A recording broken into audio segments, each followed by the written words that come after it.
అలాగే ఈ మధ్య సొసైటీలోని అంటే మల్టిపుల్ పార్ట్నర్స్ని ఎంచుకోవడం అనేది అంటే వివాహ వ్యవస్థలో ఉండొచ్చు ఉండకపోవచ్చు, దాంతో సంబంధం లేకుండా మల్టిపుల్ పార్ట్నర్స్ని ఎంచుకోవడం అలాగే ఎడిక్ట్ అవ్వడం ఇలాంటివన్నీ నడుస్తున్నాయి.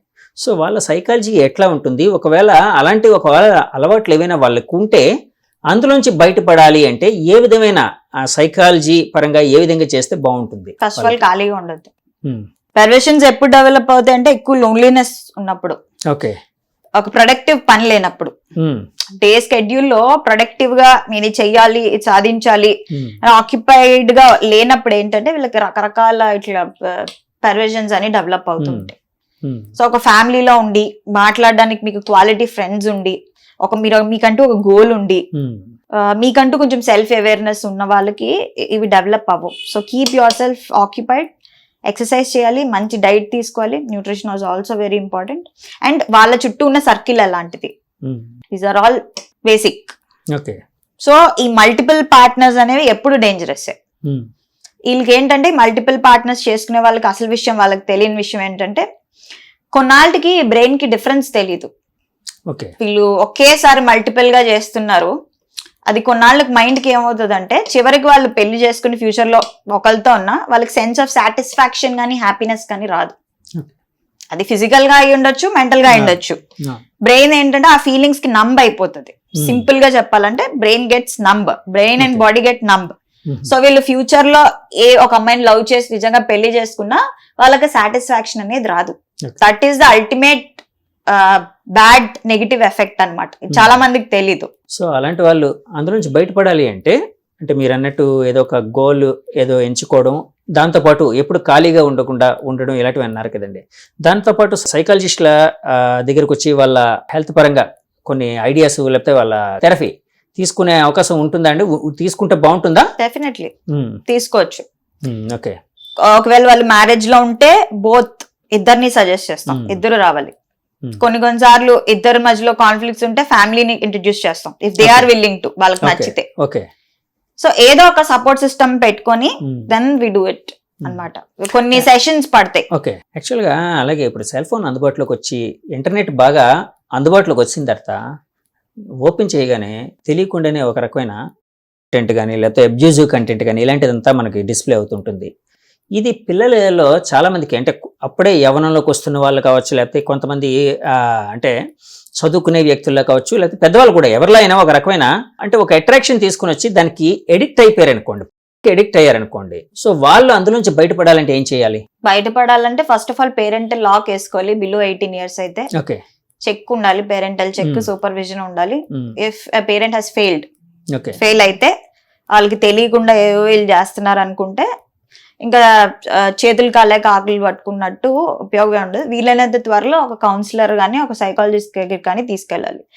లేదు మేము ఇంట్లో సరిదిద్దుకుంటాం సరి చెప్తామంటే ఒక న్యూట్రల్ గా ఉండే ఒక పెద్ద మనిషి, ఒక కౌన్సిలర్ పాత్ర తీసుకొని తిట్టకుండా కొట్టకుండా వాళ్ళ తాలూకా ఓన్ ప్రలోభాలు చూపించకుండా వాళ్ళకి ఎక్స్ప్లెయిన్ చేసి ఇవి నెగిటివ్ ఎఫెక్ట్స్, ఇలా ప్రాబ్లమ్స్ ఉంటాయి, ఇవి legal implications, basic legal knowledge తెలియాలి పిల్లలకు కూడా. 10th నుంచి 9th నుంచి బేసిక్ లీగల్ నాలెడ్జ్ తెలియాలి. నువ్వు ఏం చేస్తే నువ్వు ఎందులోకి ఎంటర్ అవుతావు అనేది. సో ఇవన్నీ తెలియాలి. లేదంటే they have to get some professional help. సరే, ఇప్పుడు పిల్లలు అయితే అలాగా పెద్దవాళ్ళు అనుకోండి, అంటే అన్ని మెచ్యూరిటీ ఉండి ఒక జాబ్ చేసే వాళ్ళు సో వాళ్ళు అందులో నుంచి బయటపడాలంటే ఏం చేస్తే మంచిది? 30 ఏళ్ల తర్వాత ప్రీ ఫ్రంటల్ కార్టెక్స్ మొత్తం డెవలప్ అయిపోతుంది. వాళ్ళు మారాలనుకుంటే గానీ ఎవరు ఈ ప్రపంచంలో మార్చలేరు. స్ట్రాంగ్ విల్లు ఉంటే తప్ప ఎవరు మార్చలేరు. సో మేము అందుకే రెసిస్టెన్స్ తో ఉన్న వాళ్ళని నేను తీసుకోను. ఎవరో బయట వాళ్ళు వచ్చి మా ఆయన మారాలి, మా వైఫ్ మారాలి అంటే కొంతవరకే జరుగుతుంది. కొంతవరకు మేము ట్రై చేస్తాం. మారాల్సింది ఆ వ్యక్తి కాబట్టి ఆ వ్యక్తి అనుకోవాలి. ఇంకో విషయం ఏంటంటే అలాంటి వాళ్ళకి నిజంగా సీక్రెట్ గా టాబ్లెట్స్ ఇచ్చిస్తున్నా సరే చాలా కేసెస్ లో ఆ టాబ్లెట్స్ పనిచేయవు. ఆ విషయం చాలా మందికి తెలియదు. ఇప్పుడు ప్లెసిబో ఎఫెక్ట్ ఎంత ఎఫెక్ట్ చూపిస్తుందో ఇది అంతే. ప్లెసిబో ఎఫెక్ట్ అంటే ఈ టాబ్లెట్ వేసుకొని నీకు తగ్గిపోద్ది అని ఉత్తినే ఒక డమ్మీ పిల్ ఇస్తారు. అది వేసుకోగానే నాకు నిజంగా తలనొప్పి తగ్గిపోయింది అనుకుంటారు. అక్కడ ఇచ్చింది ఒక డమ్మీ పిల్, అది ఎఫెక్ట్. అదెంతో ఇది అంతే. సో మారాలి అనే విల్ లేకపోతే చాలా కేసెస్ లో పిల్స్ ఎప్పుడు బంద్ చేస్తాయంటే వాళ్ళని పడుకోబెట్టాలి. పెద్ద ఉంటాయి, స్కిజోఫ్రీనియా ఇలాంటివి కొన్ని Hmm. డిజార్డర్స్ ఉంటే, పెద్ద పెద్ద ఇల్నెసెస్ ఉంటే, సైకలాజికల్ ఇల్నెసెస్ పనిచేస్తాయి. కానీ ఇలాంటి వాటికి వాళ్ళకి విల్లు ఉండాలి, వాళ్ళకి ఒక ఇది ఉండాలి. లేదంటే పనిచేయాలి. వాళ్ళంతటా వాళ్ళు మారాలని రావాలి. అండ్ ఈ మార్పు చేసే దీనిలో 10-15 days కి 30 days కి డ్రాప్, దాని ఏమంటారు, విత్డ్రాయల్ సిమ్టమ్స్ వస్తూ ఉంటాయి. ఎలా రబ్బర్ బ్యాండ్ పట్టుకోలేకపోతే ఫట్ మన ఏదో ఒక మళ్ళీ ఎక్కువ చేస్తారు. అవన్నీ ఇచ్చేయాలంటే పెద్ద process, it's a big process. నేను చిన్నప్పుడు వినేవాడిని అండి, అంటే నమ్మకం అనేది ఎక్కువ వాళ్ళని ప్లెసిబో ఎఫెక్ట్ అని అన్నారు కదండి, అంటే నమ్మకం కదండి, అది ఏం వేసుకుంటున్నారు అనేది పక్కన పెడితే అది నేను వేసుకుంటే తగ్గుతుంది అన్న నమ్మకం అనేది అక్కడ తగ్గిస్తుంది, అంతే కదండి. అంతే. అది చాలాసార్లు నేను చిన్నప్పుడు వినేవాడిని, పలానా డాక్టర్ దగ్గరికి వెళ్తే ఆయన చేతి వాటం మంచిది, ఆయన దగ్గరికి వెళ్తే వెంటనే తగ్గిపోద్ది, పలానా డాక్టర్ గారు ఆయన దగ్గర తగ్గదు, అంటే నమ్మకం, అంటే ఆయన ఇచ్చేది ఈయన ఇచ్చేది సేమే. ఒకటండి, కొన్నిట్లో పనిచేస్తాయి టాబ్లెట్స్, నేనేమి తప్పు పట్టట్లేదు. టాబ్లెట్స్ ని, ఇంజెక్షన్స్ ని కొన్నిట్లో తప్పనిసరిగా వేసుకోవాలి. వాళ్ళ ఇన్సులిన్ లెవెల్స్ గానీ, వాళ్ళ మరీ కొట్టేసుకుంటున్నా, ఇది వచ్చేస్తున్నా, వీళ్ళకి ఫిట్స్ వచ్చినా, ఇలాంటివి కొన్ని తప్పవు, ఇన్నెవిటబుల్. కొన్ని చిన్న చిన్న విషయాల్లో, ఇప్పుడు ఈ టైప్ ఆఫ్ ఎడిక్షన్ గానీ, ఫోన్ ఎడిక్షన్ గానీ, ఇలాంటివి మాట్లాడుకున్నప్పుడు టాబ్లెట్స్ తాలూకా లెవెల్ చెప్తున్నాను. ఓకే, అదే నేను అనేది, నమ్మకం అనేది వాళ్ళని ఎక్కువ పాజిటివిటీ వైపు లేకపోతే హీలింగ్ కెపాసిటీ పెంచే విధంగా ఉంటుంది, అంతే కదండి. సైకలాజికల్ గా ఒక నమ్మకం, అంతే కదా. పవిత్ర గౌడ్, పవిత్ర జయరామ్ అనుకుంటా కదా. సో పవిత్ర గౌడ్ విషయంలోనే కావచ్చు, ఆ కేసులోనే కావచ్చు, ఒక కన్నడ హీరో దర్శన్, అతని మీద ఛార్జెస్ కొంత క్లెయిమ్ చేశారు, ఎఫ్ఐఆర్లు ఫైల్ చేశారు. సో అంటే ఈ ఉదంతం మొత్తం, అంటే మీరు వినే ఉంటారు, ఇక్కడ ఏం జరిగింది ఏంటి అనేది వినే ఉంటారు. సో ఉదంతం మొత్తం పరిశీలిస్తే మీకు ఏమనిపించింది ఒక సైకాలజిస్ట్ గా? సో ఇవన్నీ అండి ఎక్స్ట్రా మ్యారిటల్ అఫైర్స్ ఏంటంటే క్షణికావేశం కోసం, క్షణికానందాల కోసం, టెంపరీ హ్యాపీనెస్ కోసం ఏంటంటే it is leading to crime. ఒక ఇష్యూలో, ఇంకొక ఇష్యూలో చంపేశారు. సో ఇవన్నీ మనకి ఈ ఇన్సిడెంట్స్ చూస్తుంటే ఏమర్థం అవుతుందంటే, ఇప్పుడు వీళ్ళు ఇలాంటి వాటిల్లో ఉండడం వల్ల ప్రేమించిన వాడికి సుఖం లేదు, ప్రేమను పొందిన వాళ్ళకి సుఖం లేదు. So it is leading to crime. ఇవన్నీ చూసి ఏం నేర్చుకోవాలంటే, ఎక్స్ట్రా మ్యారిటల్ అఫైర్ అనేది సిట్టింగ్ ఆన్ ఫెన్స్ లాగా, ముళ్ళ మీద కూర్చోవడం లాంటిది. దిగిపోతే కొంతలో కొంతనే, దిక్కున్న అక్కడే కూర్చున్నారంటే అలాగే ఉంటుంది. దిగినా నొప్పి పెడుతుంది, కానీ ఆ నొప్పిని భరిస్తే at least you will save your skin. Okay, blunt గా చెప్పాలంటే. అంటే రిలేషన్ లో ఏవైనా గొడవలు ఉంటే, డిఫరెన్సెస్ ఉంటే, అంటే ఈ మధ్య చాలా మంది మీడియాని ఆశ్రయిస్తున్నారు. అలా ఎన్నో కేసెస్ బయటకు వస్తున్నాయి, అంటే బయటపడుతూ ఉన్నాయి.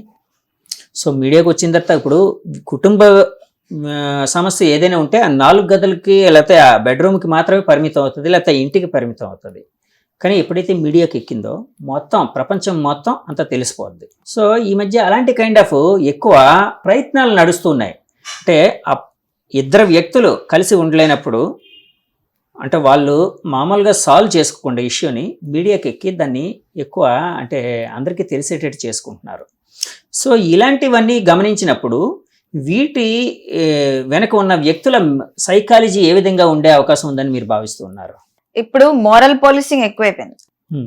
ఏది కరెక్ట్, ఏది రైట్ జడ్జ్మెంట్స్ వీళ్ళే ఇచ్చేస్తారు. యూట్యూబ్ లోనే వీళ్ళు మాట్లాడుతూ వీళ్ళే జడ్జ్మెంట్స్ ఇచ్చేస్తారు. సో కాల్డ్ కౌన్సిలర్స్ కానీ ఒకళ్ళు ఇద్దరు అని చెప్పండి, వీళ్ళే జడ్జ్మెంట్స్ ఇచ్చేస్తారు. ఇప్పుడు మనం కూర్చొని debate and discussion is very different than passing a judgement. ఇప్పుడు దురదృష్టవశాత్తు ఏంటంటే ఎవరికి వాళ్ళే కొత్త కొత్తగా పుట్టుకొస్తున్నారు, వీళ్ళే జడ్జ్మెంట్ ఇచ్చేస్తారు ముందు, వీళ్ళే శిక్ష, వీళ్ళే జడ్జ్మెంట్, వీళ్ళే అన్ని వీళ్ళే. ఇంకా పోలీసు లా ఇంకే అక్కర్లేదు, they do it on their own. So ఇవన్నీ చూస్తున్నాం. అండ్ ఇలాంటి షోస్ కూడా కొన్ని వస్తున్నాయి. నేను తప్పు పట్టను, బట్ కూర్చుని డిబేట్ చేసి ఒక లాజికల్ గా ఒక రేషనల్ డిస్కషన్, ఒక రేషనల్ రిజల్ట్ లో తెచ్చుకోవడం డిఫరెంట్. అది కాకుండా మనమే జడ్జ్మెంట్ పాస్ చేయడం అనేది అది కరెక్ట్ కాదు.